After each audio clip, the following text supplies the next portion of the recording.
আচ্ছা, আপনি ইনভেস্ট করব কোথায়, কোন ফান্ড, ইত্যাদি ইত্যাদি ভাবছেন। আমি কতগুলো কথা বলছি, খুব গুরুত্বপূর্ণ কথা। একবার ভাবুন তো, আপনি কত বছর বয়সে ইনকাম স্টার্ট করেছেন? আচ্ছা, এবার আপনি ভাবুন তো, আপনি কত বছর বয়স থেকে ইনভেস্টমেন্ট সিরিয়াসলি স্টার্ট করেছেন? আচ্ছা, আপনি কি জানেন আপনি কত বছর পর্যন্ত আর্ন করতে পারবেন? কোনো সিউরিটি? একদিন তো অ্যাক্টিভ ইনকাম জিরো হয়ে যাবে, তাই না? এবার যেদিন ওই অ্যাক্টিভ ইনকামটা জিরো হয়ে গেল, তারপর থেকে আপনি কতদিন পর্যন্ত বাঁচবেন? তো সেই পিরিয়ডটাতে আপনার লাইফস্টাইলটা বা আপনার উপর ডিপেন্ডেন্ট যিনি, তার লাইফস্টাইল কি করে মেনটেন হবে?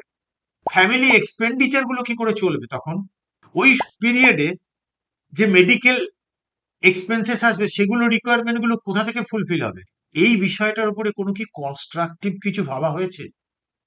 কিন্তু এই বিষয়টা প্রত্যেকের লাইফে আসবে।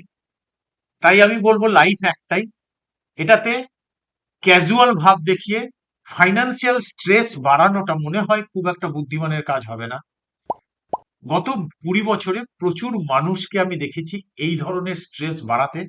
আবার প্রচুর মানুষকে দেখেছি যারা আমাদের এই 8812 8844 নাম্বারের সহযোগিতা নিয়ে একটা কল বা একটা মেসেজ করে তারা আমাদের ডেডিকেটেড ওয়েলথ কোচদের কাছ থেকে সাজেশন নিয়ে, কোচিং নিয়ে তারা কিন্তু ফাইন্যান্সিয়ালি স্ট্রেস ফ্রি লাইফ কাটাচ্ছেন।